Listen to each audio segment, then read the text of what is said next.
Et on termine cette émission avec la pépite santé du jour. Et aujourd'hui, elle nous emmène chez les personnes âgées.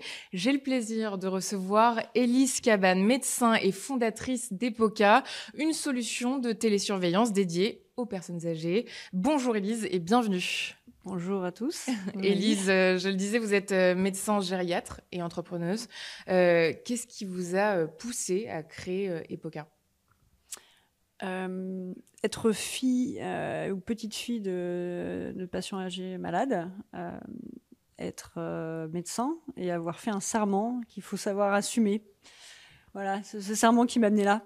Parce que ça répondait à quel besoin, manque identifié ? Bon, en fait, c'est la promesse qu'on fait le jour où on devient médecin de continuer toujours à améliorer la santé, la qualité des soins pour ces malades. Et effectivement, en tant que médecin gériatre, anciennement hospitalière, il y a un moment où j'étais effectivement assez frustrée des allers-retours permanents de mes patients, l'impression de ne pas faire le métier comme j'aimerais, d'avoir du mal à accompagner le parcours de santé, avoir mes collègues aussi de ville en difficulté. Et donc, il fallait pour moi repenser le modèle pour me réengager dans ce métier. Et alors justement, cette solution de télésurveillance, elle consiste en quoi ? Elle consiste on va dire, en un dispositif qu'on dit triptyque, c'est-à-dire qu'il y a d'une part une plateforme de télésurveillance médicale qui n'est pas que de télésurveillance. En fait, c'est un plan personnalisé de santé actionné. C'est-à-dire c'est une plateforme qui soutient opérationnellement la réalisation du plan de santé des personnes de façon personnalisée, qui est soutenue par une capacité logistique, parce qu'effectivement, pour assurer ce plan de santé, il faut parfois relever un certain nombre de données qui nécessitent des dispositifs médicaux à domicile chez des patients qui ne savent pas forcément s'en servir, qui peuvent être seuls ou avoir des troubles de la mémoire. Et donc, il faut soutenir tout ce process. Et puis, le troisième pied en fait de dispositif, c'est une équipe médicale et paramédicale qui viennent en support des partenaires de ville et des partenaires hospitaliers, à la fois dans l'accompagnement de cette transformation du métier, puisqu'effectivement la télésurveillance médicale, enfin l'algorithmie de surveillance et d'accompagnement de la santé des personnes, ça reste quelque chose d'assez nouveau, sur lequel on peut pas faire les choses brutalement.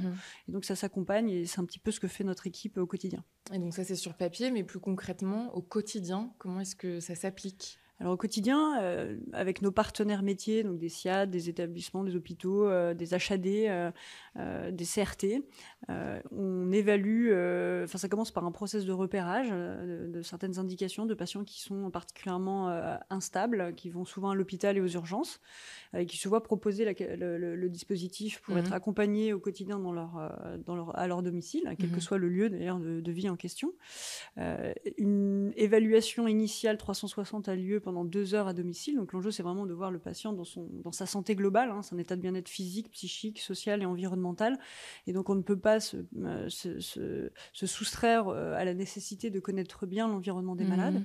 Et l'ensemble de ces données ensuite permettent en fait de structurer les besoins du patient dans son accompagnement et dans son plan de santé, et de programmer en fait les éléments à faire, donc les actions à mener, les choses à surveiller, et également les alertes en fait qui doivent pouvoir solliciter les professionnels de telle sorte à réaliser le plan de santé et l'ajuster en permanence sur le fil. Et justement, quel type de signaux, d'alerte est-ce que vous êtes capable de détecter à distance ? Alors c'est très varié, et c'est sous la main du professionnel de santé. Il peut décider effectivement de mettre des algorithmes d'alerte sur de l'arythmie, par exemple, sur le dépistage de blocs auriculo-ventriculaires, c'est-à-dire de ralentissements parfois brutaux qui peuvent survenir, de problèmes de pacemaker, de problèmes d'infection, de problèmes de douleur, de problèmes aussi dans l'accompagnement palliatif, d'inconfort par exemple, ou de modification du cycle nictéméral, c'est-à-dire des activités de jour. Enfin, c'est très varié. Il y a une centaine d'algorithmes différents qui sont à la main du professionnel. Et justement, vous dites que la télésurveillance peut réduire les hospitalisations, les éviter. Et on parle de quel type d'hospitalisation ? Alors, elle ne peut pas, elle le fait. Ça a été un long travail. Pour nous, il n'était pas question de parler sans avoir commencé à travailler sur la preuve.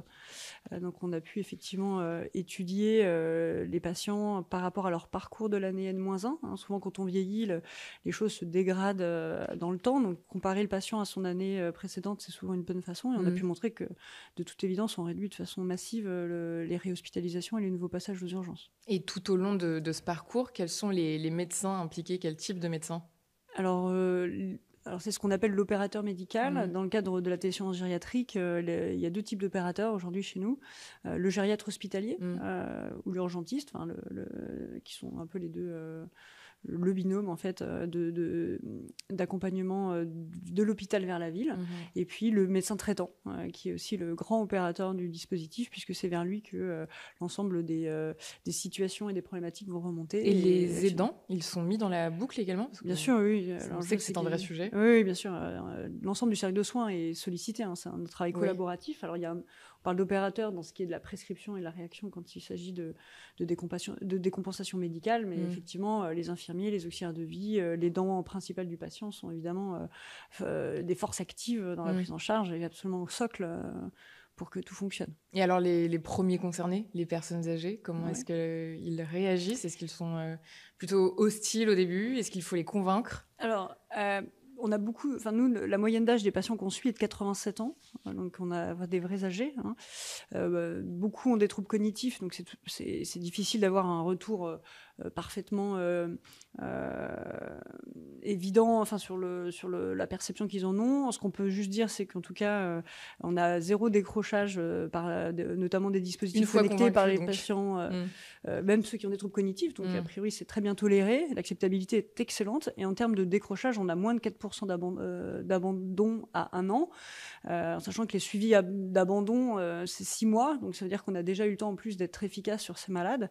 La satisfaction est massive. On a plus de 97% de satisfaction des patients et des familles. Donc on peut considérer que c'est un dispositif qui est très très bien accepté. Et je pense qu'il faut arrêter de mélanger technophobie et technocapacité, en fait, qui sont 2 éléments très très différents. Merci beaucoup, Élise. C'est déjà la fin de cette interview.